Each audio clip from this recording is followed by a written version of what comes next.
this is how I made my RGB 1650. Now, extracted the RGB from a cheap fan because I have the header for my fan. So I removed the RGB from the header and the fan. So I'll just move it back a bit. Yeah. So I'm going to start by tearing the graphics card down just to show you how I installed the RGB. Now, it takes a bit. You will have to remove these spring-loaded screws. There's usually 4, but I only had 2 in mine. And then there is usually these VGA to these little screws here. What's it called? The shield for the ports. Won't do any damage to all like that. I'm gonna just keep my screws all in a nice nice kind of, trying to just zoom the camera out here. We can't do it, so we're going to move back a bit. So yeah, you'll need to disconnect your header on the fan, obviously, to get the block off. So you now have your GPU. If it dies, you need to make sure you don't damage these golden pins. Place that down so you don't damage the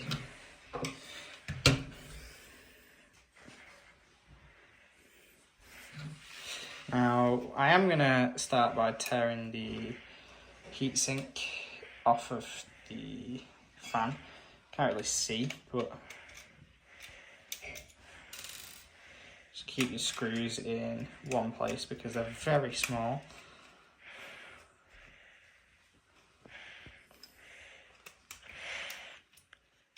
Just unscrew this one by hand because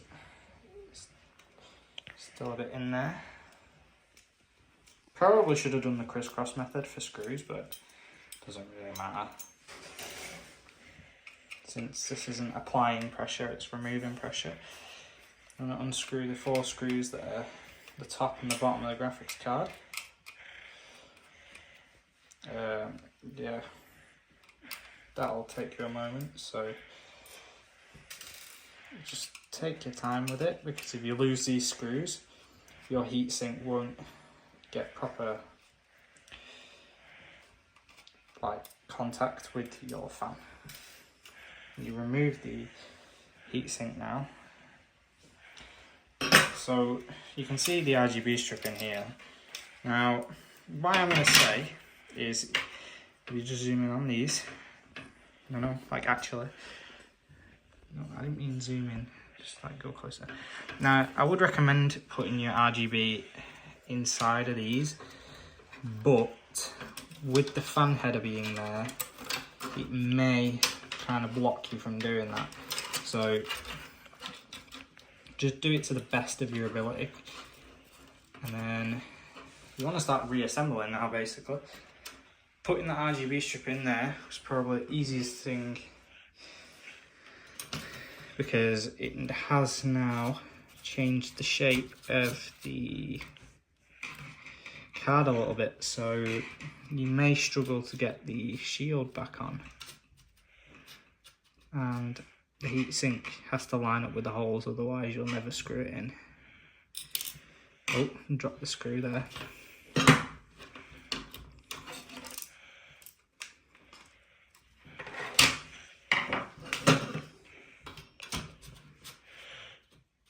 Now, if you just put it over the top so you can see.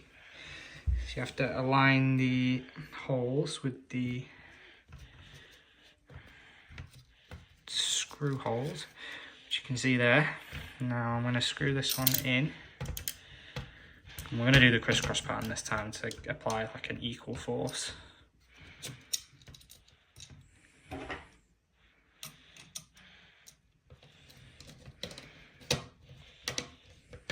In we go. This desk is probably a bit slippery to be doing this, because it's made out of a material which is quite slippy.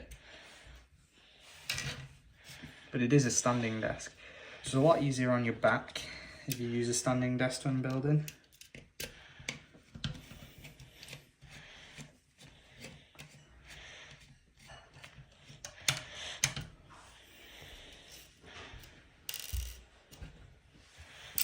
Oh. Alright, so now I did lose a screw just then, but it's fine because we found it again, and I believe we've lost it again. No, we haven't, not this time. Just stuck. The screw was under the table. Yeah, the screw was under the table. It's very fiddly to get these in because they're so small, and the screwdriver's not magnetic. But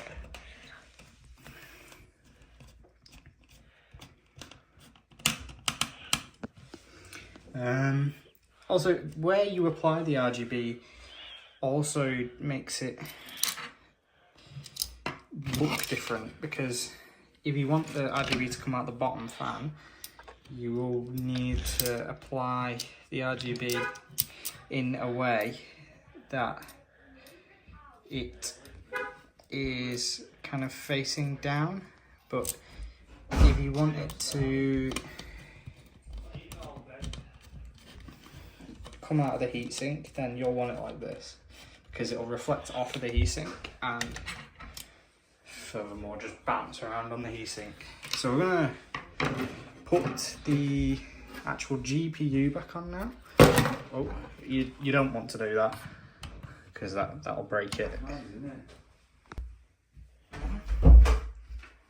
Now you have to put quite a fair amount of force onto the screws here because they're spring loaded, so they have to make contact with the inside of the actual card, and you'll see the springs compress as you screw in, but because I only have two, I'm going to equally apply the force, just because we've done one at the back, I'm going to do one at the front.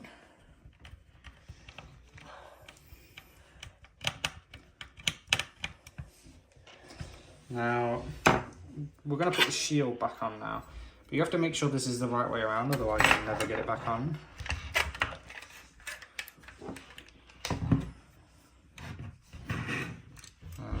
Let's screw this in here. It's like a standoff for your DVI cable. It's fairly difficult to screw in now because of what modification we've done, because the card has actually changed shape slightly, and these micro changes make it very difficult to screw these screws in because of the way they're built. Similarly, for the screw on here, the card has actually changed shape, so it's more difficult to get it in, especially if you don't have a magnetic screwdriver.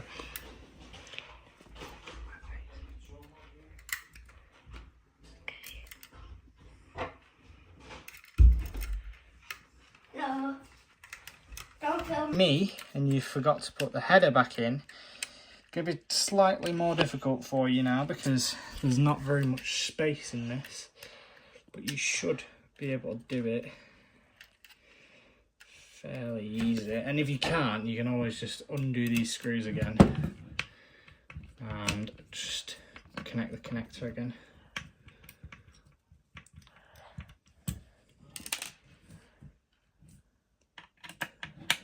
Now, this does affect the airflow, but it only goes up by like 1 degree Celsius, so it doesn't really matter too much. As long as you reconnect the fan, you shouldn't really have any problems with overheating. As long as it doesn't go above 160 degrees, your plastic should not melt, and your temperatures, oh, just stay up there. Don't record the top of my head, please. Now, but like I was saying, it shouldn't really affect the airflow because there's only 1 degree really difference with and without the RGB, which isn't really much of a noticeable difference. I mean, like I say, if you go over 160 degrees, your cables will probably melt. But if you're getting to 160 degrees, there's underlying problems already there. so this won't have caused those problems. So yeah, but I would do this at your own risk because you could damage your GPU doing this, which wouldn't be great, but most people can solve a lot of these problems.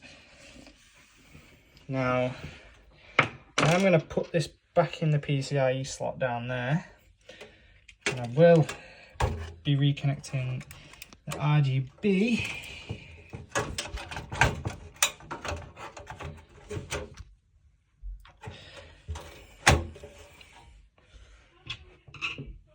Now I'm going to put the screw back in for the GPU. That's in. Now we are going to reconnect our power supply now, and hopefully it doesn't go boom. Oh, It boom. didn't go boom, but boom. We can see now we've got our RGB GPU in there, and you can see in the heatsink too. The camera's very dirty. Just 1 second. Yeah, you can now see that we have our RGB GPU. The finished product, really, it looks a lot better when it's actually in the PC and on. Because obviously we can change the RGB colour here. It syncs with all the other fans.